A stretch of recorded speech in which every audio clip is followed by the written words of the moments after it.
국민방위군 사건이 일어났다. 중공군이 전쟁에 개입하자 정부는 17세에서 40세까지의 남자들로 국민방위군을 긴급 편성하여 이에 맞섰는데 전황이 불리해지자 이들을 후방으로 집단 이송했다. 그런데 국민방위군사령관을 비롯한 수뇌부들이 방위군에게 지급할 국고금과 군수물자를 부정처분하여 사욕을 채웠다. 당연히 병사들에게는 의복이나 식량이 제대로 지급되지 않았다. 길 위에서 굶어 죽는 자, 얼어 죽는 자들이 속출했다. 사망자가 수만 명이었다. 그런데도 방위군 수뇌들은 횡령착복한 돈으로 대구 시내 요정에 돈을 뿌렸다. 밤마다 지프차 트렁크에 돈을 가득 실어 날랐다고 했다. 그 시각에 병사들은 줄인 배를 움켜쥐고 추위에 떨어야 했다.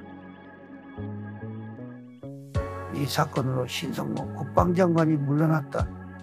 국회는 4월 30일 국민방위군 해체를 결의하고 5월 12일 이를 실행했다. 방위군이 해체되자 겨우 목숨이 붙어있던 방위군 병사들은 뿔뿔이 흩어져 대구 시내를 배회했다. 군인의 모습은 간대없고 허기진 거지 때에 불과했다. 그들은 시장을 헤매며 국을 행각을 벌였다. 이를 본 시민들의 분노는 하늘을 찔렀다. 육상방위군에 이어 내가 몸담고 있던 해상방위대도 이 사건으로 해산하게 되었다. 한마디로 나라가 아니었다. 이듬해인 1952년 5월 26일 부산 정치 파동이 일어났다. 북한군이 서울을 장악하고 있었고 전선에서는 5월의 실록 같은 젊은이들이 목숨을 바쳐 나라를 지키고 있었건만 임시 수도 부산에서는 치졸한 작태가 벌어졌다. 정치 파동은 1950년 5월 30일에 실시된 제1회 국회의원 선거에서 무소속 의원들이 60% 이상을 차지함으로써 비롯되었다. 당시 대통령은 국회에서 간접선거로 뽑았고 이승만 대통령의 임기는 1952년 7월이면 끝이 났다. 따라서 이 대통령이 계속 집권하기란 불가능한 상황이었다. 이에 이 대통령은 국민이 직접 대통령을 선출하는 직접 선거로 바꾸려 했다. 그러기 위해서는 헌법을 개정하고 의원들을 포섭해야 했다. 이 대통령은 자유당을 새로 만들었다. 이에 맞서 야당 측은 대통령 중심제를 의원 내각제로 바꾸어 총리가 국정에 책임을 지도록 하려 했다. 이런 기류를 감지한 이 대통령 지지 세력은 대통령 직접 선거를 촉구하는 민중대회를 열었다. 폭력 조직과 우익 단체들이 배후에서 이를 조정했다. 그리고 국민의 뜻이라며 폭력배를 동원하여 의사당을 포위했다. 마침내 계엄령을 선포하고 야당 의원들을 체포했다. 야당 의원들에게는 국제공산당원이라는 올가미를 씌웠다.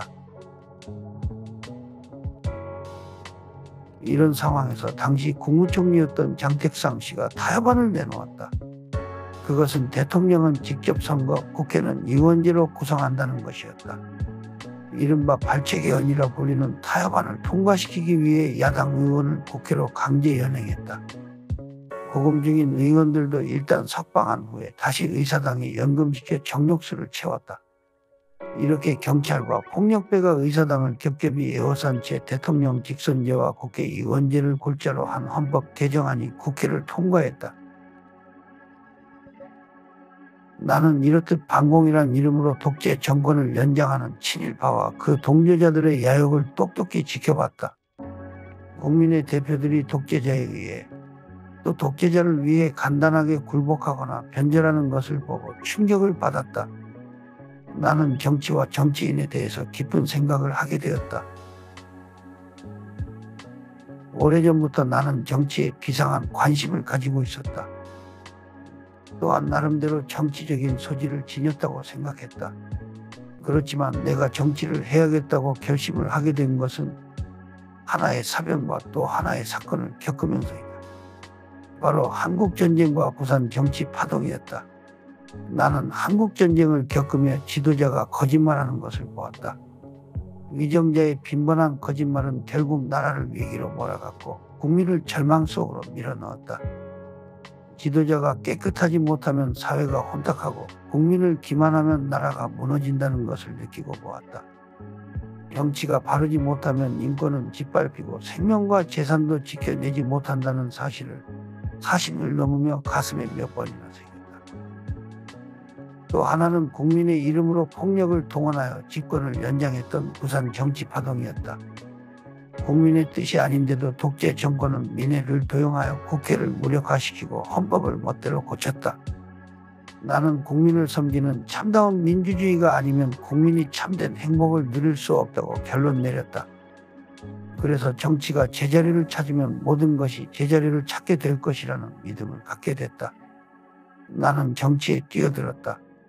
내게는 가슴 뛰는 사건이자 고난의 시작이었다. 고향이 그리